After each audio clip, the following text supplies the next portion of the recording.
সূরার মধ্যে এত দামি সূরা নাই।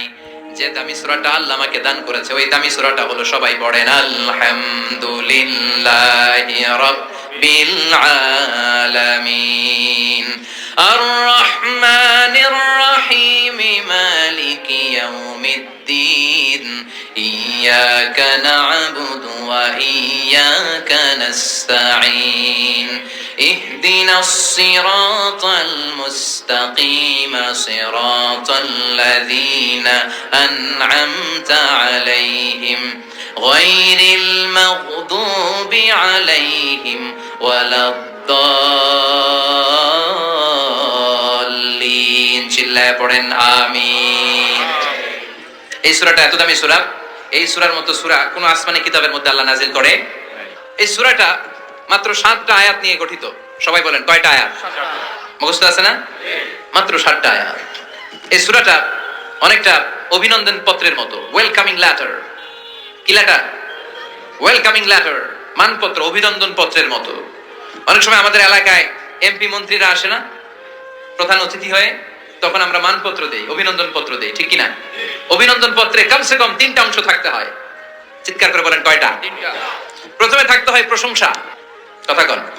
প্রথমে আমরা তার প্রশংসা করি, আপনি সুমহান অতিথি, আপনার মতো মানুষ পৃথিবীতে দ্বিতীয়টা নাই, আপনার চরিত্র ফুলের চেয়েও পবিত্র। আছে না নাই? প্রথমে আমরা তার প্রশংসা করি, উই প্রেইজ হিম, আমরা তার প্রশংসা করি। দ্বিতীয় পর্বে আমরা নিজেদের পরিচয় দেই।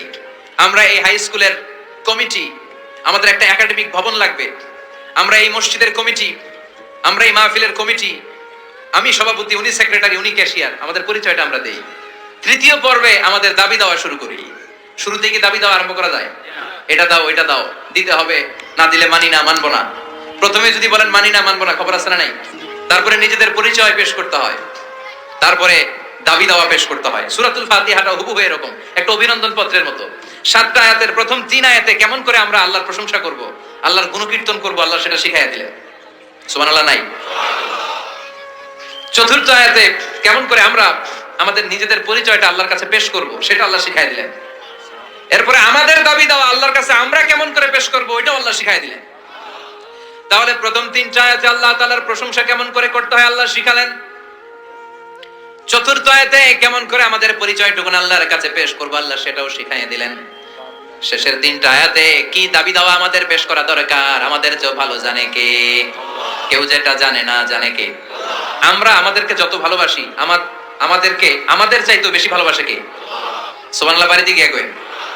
আপনি আপনারে যত ভালোবাসেন আল্লাহ তাআলা আপনার চাইতেও আপনারে বেশি ভালোবাসে। আল্লাহু আকবার।